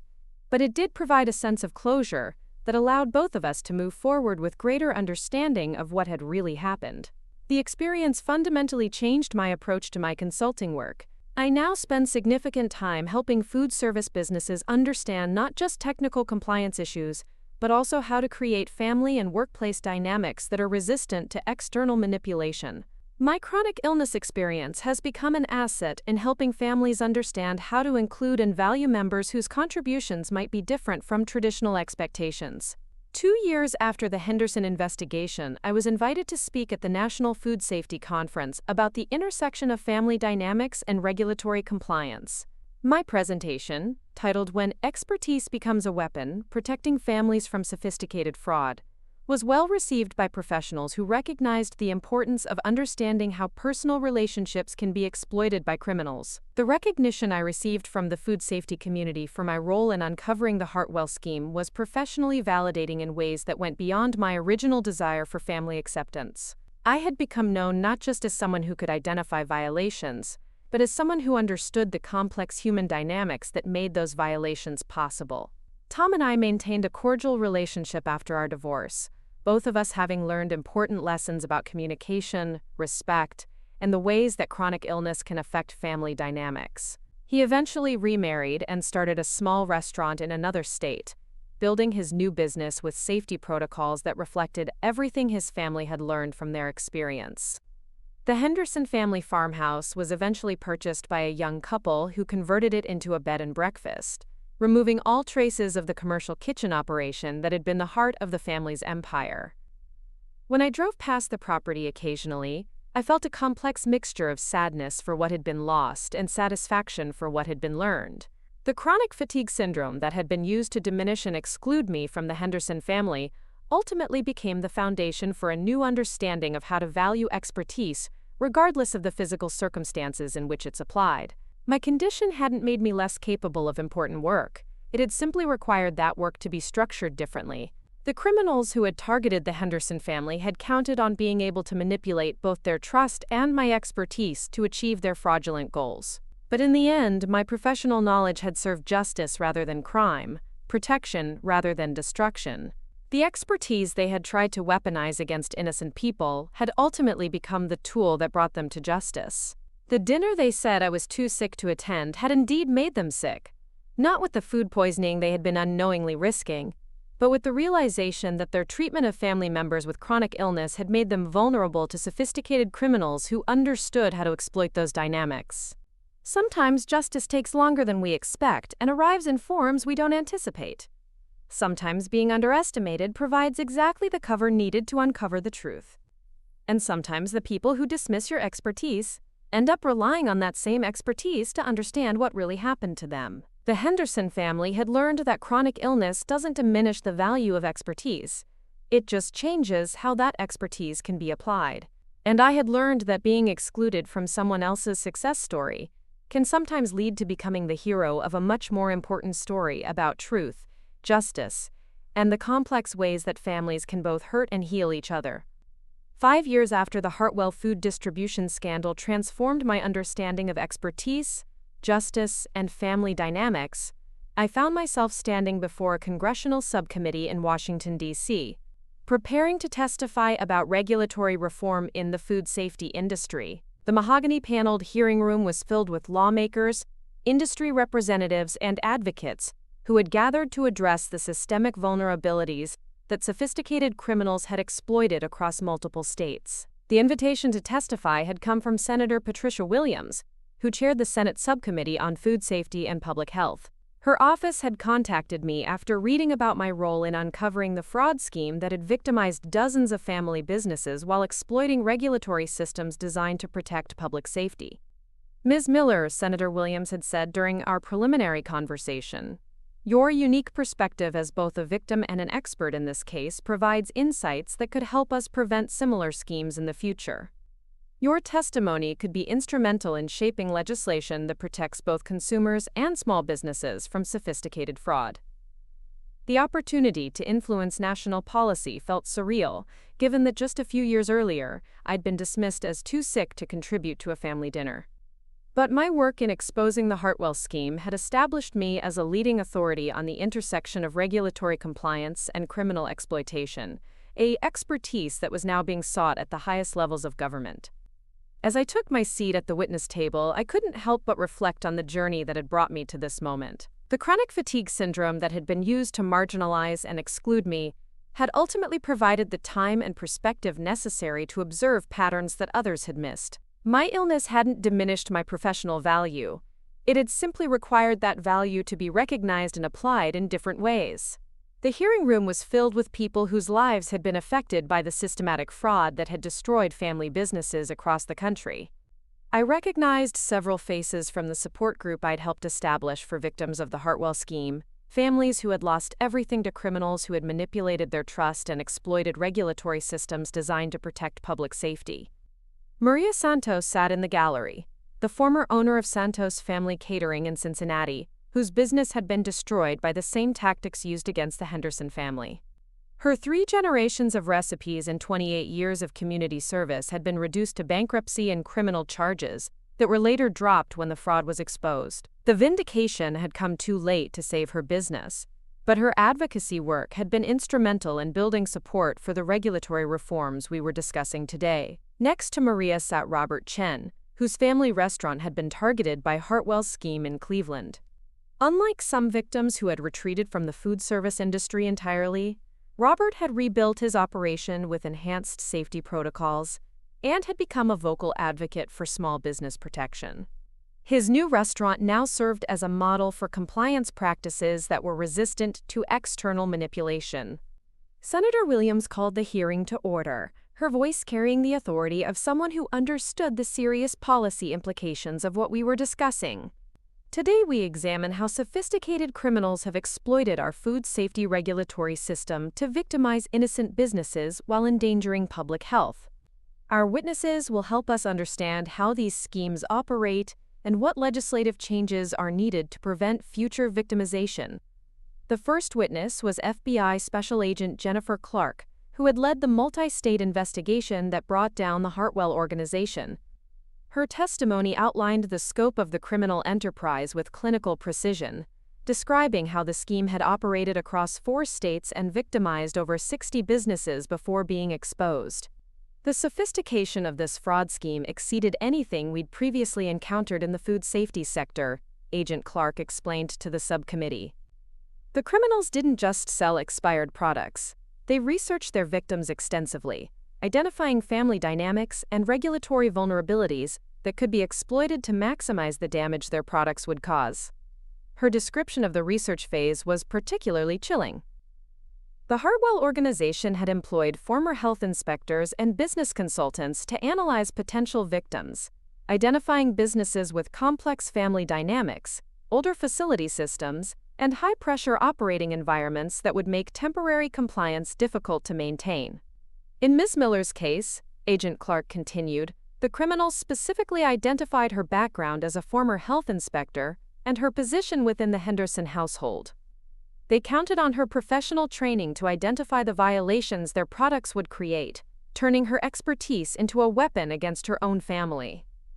The clinical description of how my knowledge had been weaponized still felt surreal, even after years of understanding what had really happened. The criminals had been so confident in their psychological manipulation that they had essentially guaranteed their own exposure by ensuring someone with professional expertise would be present to document their crimes. When my turn came to testify, I found my voice stronger and more confident than I'd expected. The years of consulting work, speaking engagements, and victim advocacy had transformed me from the uncertain, marginalized woman who had once questioned her own value into someone who understood exactly what she had to offer. Senator Williams, distinguished members of the subcommittee, I began, looking directly at the lawmakers who would determine whether my experience led to meaningful reform. My testimony today represents not just my own experience, but the experiences of dozens of families who were victimized by sophisticated criminals who understood how to exploit both our regulatory systems and our family relationships. I outline the Henderson family's story without the emotional complexity that had clouded my understanding for years. The facts were clear. A successful family business had been deliberately targeted by criminals who had systematically introduced health code violations into their operation, then manipulated those violations to trigger regulatory action that destroyed the business and enabled insurance fraud. The key insight from this case, I explained to the subcommittee, is that the criminals succeeded not just because they could introduce violations, but because they understood how family dynamics around chronic illness could be exploited to ensure those violations would be reported and documented. Senator Williams leaned forward, her expression indicating genuine interest in the psychological aspects of the scheme. Ms. Miller, can you elaborate on how your medical condition was factored into the criminals' planning? The question allowed me to address one of the most important aspects of the case. Senator, the Hartwell organization specifically researched families where chronic illness had created communication barriers and power imbalances. They understood that family members with disabilities are often marginalized in business decisions, but they also recognized that we often retain professional expertise that can be turned against the family under the right circumstances. My explanation prompted murmurs of recognition from other committee members who seemed to be grasping the sophisticated psychological manipulation involved in the scheme. This wasn't just about selling expired food. It was about understanding and exploiting complex family dynamics to maximize the damage that expired food could cause. The criminals counted on the fact that my professional concerns would be dismissed by the Henderson family initially, but that my documentation would be unimpeachable when regulatory authorities finally became involved, I continued. They turned family dysfunction into a weapon as effectively as they turned expired dairy products into health code violations. The remainder of my testimony focused on the regulatory reforms needed to prevent similar schemes in the future. Enhanced supplier verification requirements, improved family business education about communication and inclusion, and better training for regulatory inspectors about recognizing artificially created violations rather than naturally occurring ones. But perhaps most importantly, I advocated for systematic support for family members with disabilities or chronic illnesses who might possess valuable professional expertise despite their physical limitations. The marginalization that had made me vulnerable to manipulation could be prevented by creating more inclusive family business structures that valued expertise regardless of the physical circumstances in which it was applied. The questions from subcommittee members were thoughtful and probing, revealing a genuine understanding of the complex issues involved in preventing sophisticated fraud while maintaining effective food safety enforcement. Senator Williams asked particularly insightful questions about how regulatory systems could be designed to be less vulnerable to manipulation without becoming less effective at protecting public safety. Ms. Miller, she asked during the final round of questioning, based on your experience, what would you tell families in the food service industry about balancing inclusion of members with disabilities or chronic illnesses with the practical demands of business operations? The question went to the heart of what I'd learned from the Henderson experience and my subsequent consulting work. Senator, I would tell them that excluding family members with valuable expertise is not just morally wrong, it's professionally dangerous.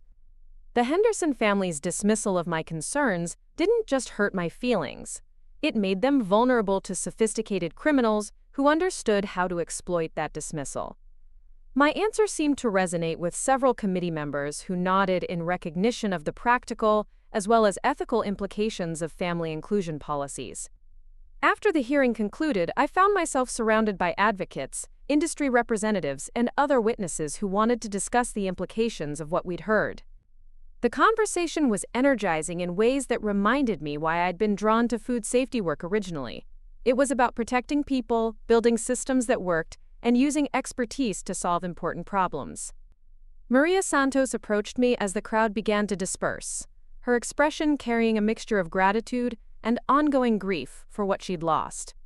Katherine, listening to your testimony helped me understand something I'd been struggling with. I kept blaming myself for not recognizing the signs earlier, for not being a better businesswoman. But hearing you explain how sophisticated the manipulation was, how they specifically targeted family vulnerabilities, it helps me realize that we were victims of something much bigger than our own mistakes.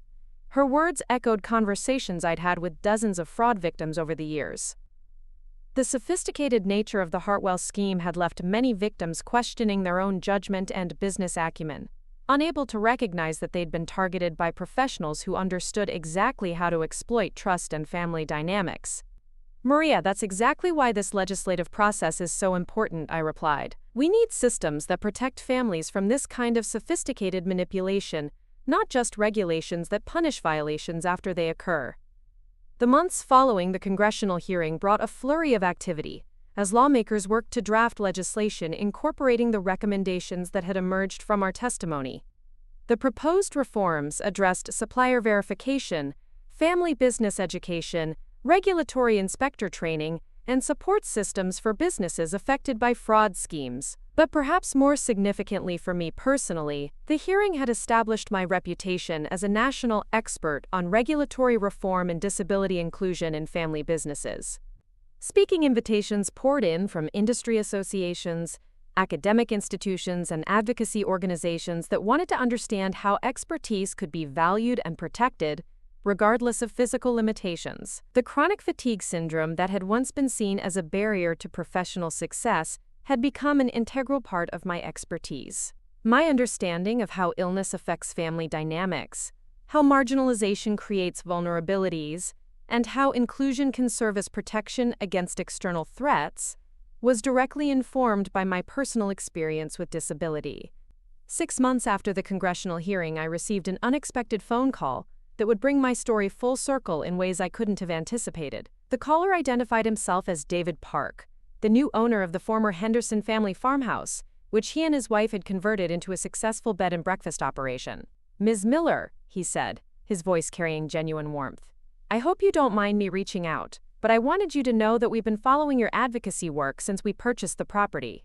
What you've accomplished, turning such a difficult experience into something that's helping other families, it's really remarkable. His call was prompted by an unusual request he'd received. The National Small Business Administration wanted to use the former Henderson property as the site for a conference on family business resilience and fraud prevention. They had specifically requested that I be involved in the planning and presentation, bringing my story full circle to the place where it had begun. The irony isn't lost on any of us, David continued. The place where your family was victimized by sophisticated criminals is now going to be used to teach other families how to protect themselves from similar schemes. The symbolism was powerful and healing in ways I hadn't expected. The farmhouse where I'd spent 4 years feeling marginalized and dismissed would become a place where expertise was valued, and families learned to include and protect all of their members. The conference, held 18 months later, brought together family business owners, regulatory experts, law enforcement officials, and advocacy organizations from across the country.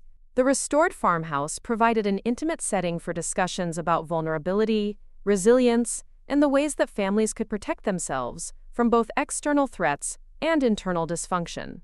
Tom attended the conference, bringing his new wife and their infant daughter to meet the community that had grown around the lessons learned from his family's experience.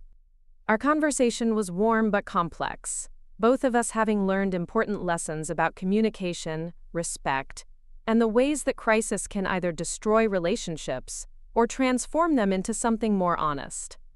Katie, I want you to know that watching what you've built from what happened to our family, it helps me understand that maybe some good came from something that felt like pure destruction at the time, he said as we walked around the property that had once been his childhood home. His words captured something essential about the journey that had brought us to this point. The destruction of the Henderson family business had felt like pure loss at the time, but it had ultimately led to insights and reforms that would protect other families from similar victimization. Linda attended the conference as well, now working as a consultant, helping family businesses develop communication strategies that were resistant to external manipulation. Her presence at an event focused on the lessons learned from her family's experience represented a level of personal growth and accountability that I found genuinely moving. Katherine, I've learned so much about how we treated you, how our attitudes about your illness made us vulnerable to people who understood how to exploit those attitudes, she said during one of our conversations. I can't undo the damage we caused, but I can try to help other families avoid making the same mistakes. Her transformation from someone who had seen my chronic illness as a liability into someone who advocated for disability inclusion in family businesses represented the kind of personal growth that made difficult experiences meaningful. The conference concluded with a presentation I gave about the intersection of expertise, disability, and family resilience. Standing in the converted barn where the Henderson family's business had been destroyed, speaking to an audience of people committed to preventing similar tragedies, I felt a sense of completion that had been building for years. The criminals who targeted the Henderson family succeeded temporarily because they understood how to exploit family dysfunction around disability and chronic illness, I explained to the audience. But their ultimate failure came from underestimating the very expertise they had tried to weaponize.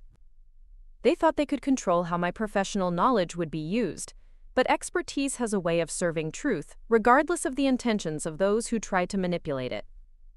The audience response was enthusiastic and engaged, with questions and comments that revealed a genuine understanding of the complex issues involved in building family businesses that were both successful and resilient against external threats. As the conference ended and participants returned to their own communities, I found myself standing alone on the front porch of the farmhouse where my journey had begun. The property looked different now, carefully restored, beautifully maintained, and serving a purpose that honored both its history and its potential for positive impact. The chronic fatigue syndrome that had been used to exclude me from a family dinner had ultimately led to national recognition as an expert on regulatory reform and disability inclusion. The expertise that had been dismissed as irrelevant had become the foundation for protecting other families from sophisticated criminals who understood how to exploit trust and vulnerability. The Henderson family had made their choice about my value to their operation years earlier. They had decided I was too sick to contribute to their professional image. But the criminals who had targeted them had made a different calculation. They had recognized that my expertise was valuable enough to be dangerous, even if my own family couldn't see it. In the end, both assessments had been partially correct.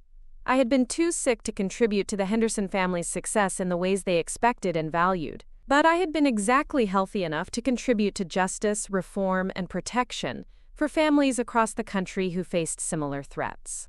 The dinner they said I was too sick to attend had become the beginning of a story much larger than family dysfunction or personal revenge.